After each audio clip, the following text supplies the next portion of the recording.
Right. So the year is 2017 and Tata's just introduced its brand new subcompact SUV, the Nexon.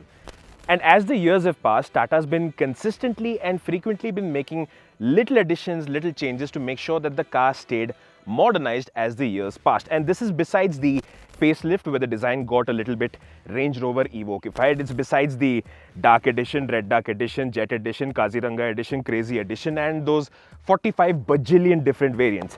And it's also besides a car that started sort of a mini revolution of its own, the Tata Nexon EV. And here we are now in 2023. Technically, what we should have been looking at is a brand new generation of the Nexon that would entail a different platform, perhaps a big departure in design language, and also changes in variables like the kind of space and practicality that would be available inside. That isn't what's happened over here. However, it is important to note that the changes here are monumental enough that just calling this a facelift would be underplaying how much has changed with the Nexon experience. With that context set, welcome everyone to the 2023 Tata Nexon.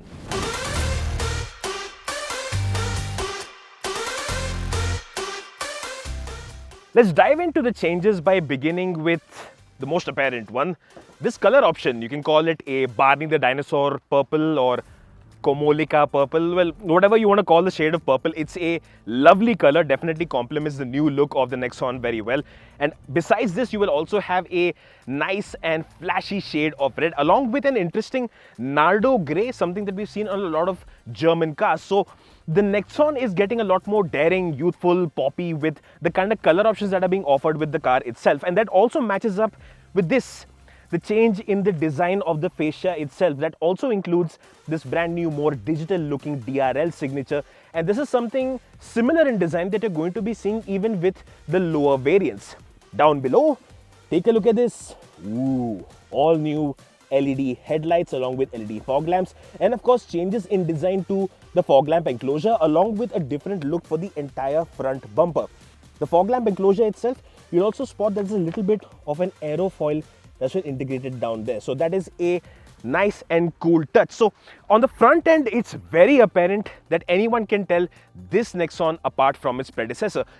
But that is not something I can necessarily say about the side profile, because when you look at that, the basic silhouette of the car, the kind of curvy design that the Nexon has always had, it looks pretty much the same, save for the differentiation in the color option. But there is one more thing that is different, and that is with the alloy wheel design. The wheel size, tire size, that is not something that has changed. But what Tata has done is integrate this more aerodynamically efficient design with the wheel itself. Whether you like it or not, that's something you need to tell me down in the comments section. At the back, this is one place that turned out to be a little bit polarizing for some people. Some saw similarities with the i20 here, some saw similarities with the XUV700. Some people even saw similarities with the Toyota Hyryder with the front end. So similarities that I leave up to you. But objectively speaking, I like this new look. It does make the car look a lot more modern, a lot more digital, a lot more technologically advanced, if I may say so. So it's a good look and makes the car look a lot more modern, and that's also complementing well with this redesign of the rear bumper as well. And something that you may have noticed is there's no rear wiper. No, that's not a feature omission. What Tata has done is tuck in the rear wiper up here, so that does make the design look a lot cleaner at the rear end. So that is one benefit of it. But when you look at the actual integration of where the rear wiper is tucked in, that entire console looks just a little bit ungainly. And one more touch, something that's not going to come across as a design change, is the welcome and goodbye function. That's an animated feature with the lighting setup itself. I think, personally speaking, that's a very cool touch. Right, so let's quickly touch upon the boot space that's available. And like before, the Nexon is plenty practical as a family car when it comes to the kind of boot space you have. So you can get in two large airport-sized suitcases, one on top of the other, even with the parcel tray still in place. Or you could integrate two medium-sized bags along with a couple of soft bags towards the side. So adequate for a weekend's road trip. And of course, the spare tire is integrated underneath the boot floor. Yes, there's a little bit of a loading lip, but I don't see that becoming too much of a hindrance for most people. In addition to that, you do have baggage hooks, two on either sides, along with a 12-volt power socket. But of course, if you want to increase the kind of storage space you have with the car. You always have the option of dropping down the rear backrest, but there's one little issue that comes up with this, as you can imagine, especially with these chonky leather seats, that the foam is quite thick and this angle becomes a little bit too sharp for it to be of much use if you want to integrate more luggage. But there is a little bit of a hack to that, and that is one benefit with the seat itself, and that is you can flip the seat base up. So there's two benefits that you will be getting with this. First of all, of course, it does allow you to drop this backrest down and get a more usable angle. It's still not completely flush with the boot floor itself, but it definitely makes it more usable for larger items if you're trying to stack in more luggage. And that aside, this entire area does become useful if you want to put down a mat and place some plants, pets, or people you aren't all that fond of. So you don't have to integrate luggage or perhaps some sharp items at the risk of damaging your pretty leatherette seats. So here's the deal with the rear seat experience. Couple of small things I want to touch upon before really getting into the meat of the matter, because there's some interesting nuance to what's happened exactly with the rear seat experience. So the little thing is that you still have the same 12-volt socket towards the rear passenger's left side, and you finally have a Type A plus Type C USB charger along with rear AC vents that you also had before. Now the deal is that because we're dealing with essentially the same platform, the same car, the same floor space, we weren't expecting much of any difference when it came to the kind of cabin space you're going to have. But that has changed. Now headroom is still more or less the same, slightly lowered, and that's a little bit of a hint as to what we are getting to, and that is that this entire experience doesn't have a compromise, but there is a trade-off. The benefit of this trade-off is that now Tata has given the seats a lot more cushioning, extended seat base, so the kind of under-thigh support you get, the sofa-like experience with these seats is genuinely fantastic and such a comfortable place to be in. It's a very relaxed seating position, and you can definitely spend long distances in this, not just because of the cushioning size and the thickness, but also the kind of firmness that it has. So it's a very good balance for both city use as well as long distance journeys. The trade-off is that because of this thickening of the cushioning and the fact that the seat back on the front, it's no longer scooped out, you're actually losing a little bit of knee room, about 2 fingers width. So the Nexon actually felt more spacious before than it does right now. So you can sit a 6-footer one behind the other like you could before, but the experience is not as generous in terms of knee room for those 2 occupants. And because of this cushioning, seating 3 people at the rear is also going to be a little bit more of a challenge. So shorter users up to about 5'5", 5'6", I think they'll enjoy this experience a lot more. Once you get to that 5'7", 5'8", 6-foot territory, I feel like those occupants would have had a preference for more knee room as opposed to seat comfort. So it's a little bit of a trade-off on that front. So the experience may not be as generous in terms of the outright knee room available, even if it definitely is in terms of seat comfort and support.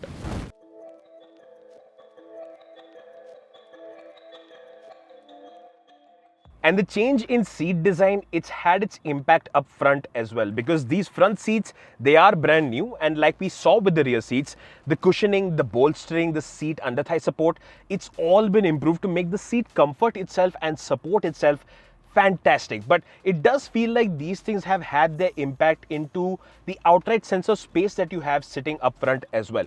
Now one benefit is that both the front seats are height adjustable as well. So that's one layer of adjustability that you're not getting in. Now in the front seat itself, the first thing you'll notice is that the design has changed notably, in that it's got a lot more horizontally aligned elements, and it's also had an improvement in terms of quality. So the plastic graining, the finishing for this panel around the AC, it all does feel a lot nicer. And you also have leatherette padding here on the door pads, and this thing that is, well, it looks like leatherette padding, but the finish is, it's like they've applied the leatherette to the plastic panel itself with no real cushioning in between. So it doesn't feel like a soft touch element in the traditional sense. But generally speaking, yes, the cabin does feel a lot more premium. And changes that have been brought in with that include the vast array of screens that you have with the touchscreen, the digital cluster, this LCD panel-like finish for the steering itself, and this, the AC console. Now the deal is all the controls that you're going to see here only light up when you switch the car on. And that is with the intention of giving the car a rather clean look. But that is where some gaps come in with this premiumification, because this gloss black panel, it is a scratch and smudge magnet. So all the time you're going to be seeing that up front. And aside from the gaps in terms of form and how these kind of finishes will be attracting a lot of dust and scratches, there are some flaws that haven't been taken care of with the Nexon that we've had since day one. For example, the storage area over here where you have the integration of the 12-volt socket, the Type A as well as Type C charger. All the controls that you have here are quite difficult to reach, and it's not all that handy for storage either. Then you'll find over here as well that there's not much by way of, well, there's nothing over here that you can use for something like a cup holder, because you have the wireless phone charger here. So there are certain functional gaps that could have and should have been addressed with this new Nexon. Of course, we aren't just touching upon the tech, let's deep dive. There's the 10.25-inch touchscreen infotainment system that supports both Android Auto and Apple CarPlay wirelessly. The screen's interface is very easy to follow with a handy drop-down slider for shortcuts as well. Interestingly, the screen and the instrument cluster will have themes that are variant specific. Operationally, this screen is great, but it did glitch at different points and even froze completely, although we did learn there's a trick to fix that. If you've watched the video till here, comment "Give me the trick" to find out how. The screen also hosts two important new feature displays, the 360-degree camera and the linked blind view camera. We didn't get to test it out extensively in the dark, but the camera feed, though slightly laggy, offered a clear surround view with a good deal of flexibility when it comes to viewing angles. The indicator linked blind view camera does come in handy too. One catch here is its integration, wherein the feed takes up the full view on the touchscreen. So if you have, say, navigation running, the view gets pasted over, which can make things tricky for you, especially on unknown roads, something Tata could possibly fix. But a cool bit of kit is where you can see the navigation feed in the new 10.25-inch digital instrument cluster. With Android Auto, you can see your Google Maps feed right here, and with Apple CarPlay, you'll have Apple Maps displayed here, either in between the dials or with the maps taking up the full real estate. This digital cluster offers multiple views, and besides info like the seatbelt warning and outside temperature display, also shows you what media is being used, the Highline TPMS display, and the usual driving data. The new two-spoke Tata steering looks like a touch panel, especially with the gently glowing Tata logo, but does employ traditional buttons. The AC console, however, is a new touch-sensitive console as mentioned before. Tata's done well to keep the blower speed and temperature toggles as physical controls, but the hazard light, door lock, boot release and other AC functions, including express cool, are touch to use. They don't require any pressure, just a light tap, so you can accidentally tap a different function than you meant to, especially on the move. Last but not the least, the new JBL sound system with 4 speakers, 4 tweeters and a sub that delivers quite a complete and punchy aural experience.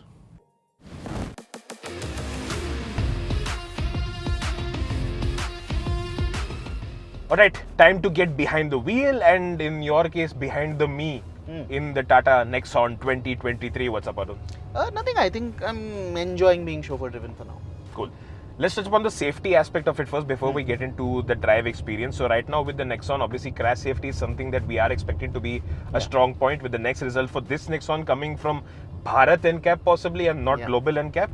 And what you do get now is 6 airbags with the Nexon first of all, standard. And it's being offered as standard. ESP is being offered as standard. We did get that before as well. And now you have 3-point seat belts for all 5 occupants, including the middle passenger. Oh yeah, that's a new thing here. Oh, and also you get to deactivate the passenger airbag. So in case you're carrying a baby with a rear facing child seat, you get the option of switching the passenger airbag. Really thoughtful touch. Perfect. And individual seats do have load sensors, so it's not going to sound the alarm unnecessarily like certain manufacturers have done with their seat belts, Maruti. And what happens is it'll individually tell you, like say for example the driver and your seatbelt is not buckled, it'll tell you please fasten driver and rear passenger seat belt. It will Correct. give you those specific warnings. Yeah. So that is a cool touch. And aside from that, you do have ISOFIX, you have front and rear parking sensors. You also have the blind view monitoring with the indicator. So basically, if I give the indicator, it will use the 360-degree camera, the surround view camera display, to give me the feed on both sides, not just the left or the right. It's both of them, and you get the display on the touch screen. But don't you wish that was on the instrument cluster instead? That would be a good addition, but it's still useful. More so than the display location, just the resolution. If the feed was a little bit smoother, I think it would be a lot nicer. But definitely functional. I wouldn't call it like a novelty feature. It genuinely is useful. Now, let's talk about the drive bit, and since you are seated in the back seat, the ride comfort. This is something that's standing out for me. Okay. So let's set context here. The Nexon already was one of the most comfortable small SUVs that you could buy. Agreed. With this update, even if the progress is not drastic or dramatic, I'm just glad they've not taken a single step back. Yeah. I mean, they could have chosen to go with slightly larger wheels, 17s for the sake of design, but they've chosen against it, and I'm all for it. We just went over a broken patch. We felt absolutely nothing inside the cabin. Earlier, when we were driving from the hotel to our shoot location, lot of broken roads, lot of what you call reverse speed breakers, right? Sharp ditches. Absolutely nothing inside the cabin. Perfect. And that is continuing with the theme of the Nexon of getting its family car friendliness, the fundamentals of it bang on. Right. But now things are leveling up when it comes to the powertrain options. Now, first of all, the TGDI that we were discussing for the longest time, that is not coming. That was showcased at the Expo, but that's not debuting with the Nexon face. Correct. So right now you still have the same engine options. There is the 1.2 litre turbo petrol 3-cylinder as well as the 1.5 litre diesel. Yeah. Again, turbo of course. But what has changed or enhanced rather is the transmission options. And at first we all thought that this was a typo because the Nexon Petrol has 2 manual transmissions. So there is a 5-speed manual which you get with the lower variants, I believe. Then there is the 6-speed manual. Then there is the 6-speed AMT based on that same manual transmission. Correct. And then you have the version that we are driving right now, the which 7-speed is the DCT. DCT. So, and then of course with the diesel you have a 6-speed manual as well as a 6-speed AMT. As much as we'd like to test out the AMT specifically, I think we'll have to give good impressions about what is the newer touch here, and that is the DCT. So my first impression is they have got this thing's tuned bang on for city commuting. For driving up inclines, it's quite sorted, and it's also very comfortable on the highway. And you do also have the added benefit of paddle shifters with all the automatics, including the AMTs. So right now, let's say I go down to, let's slow down to M1, full throttle. That's smooth. That's smooth enough. There is no head nod whatsoever. I'm up to M4 now. So it's shifting through the cogs even with hard throttle inputs very smoothly. Correct. I still wouldn't call it like an enthusiast-centric, Volkswagen DSG level of DCT. Sure, if I had to draw a parallel, I think it's closer to what Hyundai offers in terms of DCT than Volkswagen's DSG. But I'm not taking anything away from it. It's a sublime gearbox. It goes through the gears very quickly, and like you said, even on downshifts, no real jerky behavior there. What I don't like, and it's an oddly specific thing, you have paddle shifters, right? So when you put it in manual mode, if you've driven any car with paddle shifters, long pressing the shift up paddle should put you back in drive. But for some reason, the Nexon just does not do it. You have to hit the gear lever again. Correct. That is an annoyance. It seems like something that possibly they can integrate and just include as an update later on. Pretty sure that's a software fix. But if you do keep it in manual mode, it's not like it's going to hold on to the gear till kingdom come. It will end up shifting through the gears automatically, obviously to protect the transmission.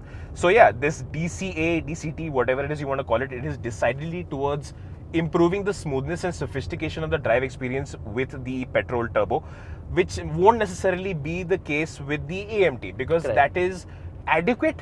But you are going to have to spend obviously extra for this DCA. So that is something I'm curious to see as to, one, what is the price difference going to be between the two transmission, and then how many people are going to be willing to pay that price premium for the sophistication, if not anything else. So the way I see it, as it stands, if you want a cost-effective solution and you just want an automatic, you buy the AMT. But if you really care for that extra bit of polish and the way your car drives, the DCA,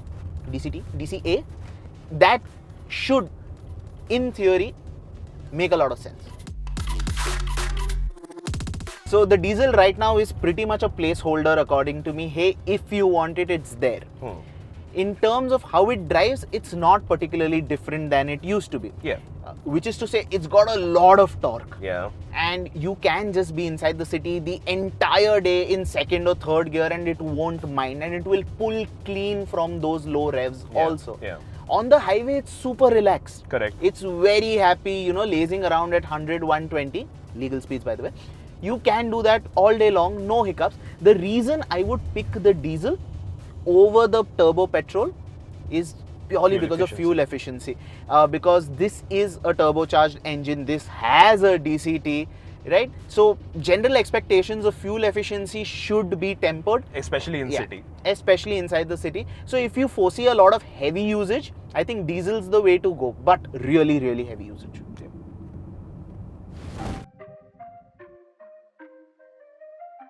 So what have we learned at the end of a day of shooting in 50 degrees Celsius?